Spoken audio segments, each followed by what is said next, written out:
Okay, so I may have overestimated Ian Gary, but let's first, because I'm a humble guy. That's what I'm known for. I'm just so humble. Um, Islam is my goat now. Not like he wasn't actually. I mean, I wish he wasn't, but he's the greatest fighter of all time to me. He was before this fight happened, and now it's been nothing but confirmed. I mean, that's a lot of wins. And the thing is, you can say some of. Honestly, I'll make a video about it. But he's the GOAT. I would put him above GSP at this point. And I know that's hard to say, but I would. Like I said, maybe I'll make a video on it. Let's talk about Ian Gary's performance before we start because there's problems in this fight. There's problems, man. This is just my reaction to it, right? I've gathered my thoughts. Now I'm thinking about it. First round, Ian didn't really do a lot to do anything actually, but I wouldn't blame him. First round, right? Maybe it's a warm-up round. He didn't do anything, and I don't blame Islam a lot for being boring in that round. And then, he did most of the stuff in the round, right? Ian didn't. And then, let's say the second round. Let's talk about that. Ian Gary does the exact same thing. He doesn't really do anything in the second round. Islam plays boring, right? But he's at least doing more than Ian Gary is by, a little bit. Now, I would say this was a close fight. This was definitely a close fight. You could have given it to Ian, I think, in a way. If I scored it, I probably still would have given it to Makhachev by a smidge, though. It was like a DDP versus Strickland one situation. That's how I saw it. Now, Ian Gary did nothing those 2 rounds, the first 2. But I think Islam, he totally won those rounds fair and square. It's not really his fault. It's both their fault for being boring. Ian Gary won the 3rd and 4th round, and he had a really good jab. Now, how do I even explain this? Ian Gary did do more damage. I agree, right? In those majority of the fight, I would say, that you'd think you'd win. But I personally think it was just moments from these two. The head kick in round 2 from Islam, that was just moments. That won him the round, but it's like Ian Gary's jab, I think that mainly won him the round as well. Makhachev I think he's way too small for this division. Still. But I think Ian Gary just fumbled so hard. I think I tricked myself into thinking he had really good volume. Because his volume, it was just like the Shavkat fight. Every loss in Ian Gary's record in the UFC at this point is due to him not being able to pull the trigger, I think. Because my God, his volume sucked. He was just tapping the hands out there with Islam like an idiot, just measuring for no reason. Like, Islam was smart. He didn't shoot down first with like hands or anything. But oh my God, it was awful. This fight was terrible. The last round,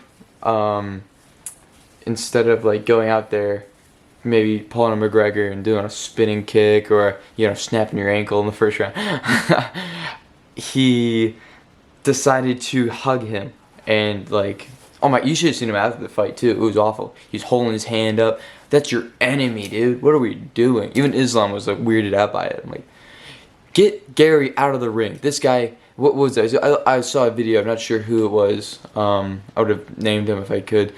But they were talking about how Ian Gary doesn't have killing instincts, right? Or killer instincts. And I'm like, that's true. I think that's it. Ian Gary just doesn't have killer instinct. Now who I'm praying for? My favorite fighter in division besides probably Islam. Of course, I don't really care too much about Islam's gotten boring. Let's talk about that first. Islam is extremely boring. In these, he's not fighting. He's holding people down. He didn't go for a submission at all when he got the body lock in the 5th round, and that's strange to me, because it's like, what could it hurt, right? That would give him points, right? Getting to a position where you can end the fight, because I think it's, can you end the fight? Are you, who's the closest to ending the fight in that round, and who did more damage, right? That's what the criteria is. Now he did get the back, but it's like, go for a submission. Do something that's kind of exciting. Even trying for a submission is exciting. People go, oh, is he gonna get? Oh, he's not gonna get it. Oh, he's, you're gonna have all your, Joe Rogan moments, but it's like he just doesn't do it. This was the same thing in the JDM fight. He can end the fight, or threaten something to end a fight, and he doesn't. And he could. He could have elbowed the crap out of JDM, had JDM get back up, and then take him back down and elbow him and end the fight, something like that, and then you just threaten a submission. And I'm just so disappointed. Islam could be like, remember all the finishes Islam used to get, right? He is, but he is an incredible fighter, and it's weird to watch him be scared to go out there and do anything, right? And I do get that he's scared in the striking, but now he's scared in the grappling as well. And I'm just like, what the hell is going on, right? And when I say scared, I just mean he's really defensive on the feet, which is a good thing. Because, look where he got him. It's amazing. He got a head kick. That was cool. That was cool. And then nothing ever happened in the fight after. But, I'm just like, I'm disappointed. He's such a cool fighter, and he's not being cool anymore. It's like, what the hell? And his weight apparently was down. Kenny Okoye, whatever the channel's name is. You should watch him, even if it's rage baity. He's got good points, and they're kind of not biased sometimes. But he was talking about Islam's weight and how he looked in there, and it was kind of true. I wouldn't say Islam looked fat, but he looked blockier. But it's because he's near clavicles, whatever. He's getting mogged out there. But it's like, I'm looking at these next contenders, and I think, God, I freaking hope. I don't even know. I don't think Prates can get it done. That's just me saying it now. Who knows? I might change my mind. But it's like, even with the KO threat, Ian Gary landed a jab, right? And we've seen Prates land the jab on somebody. And he also has, I think it's a 78-inch reach.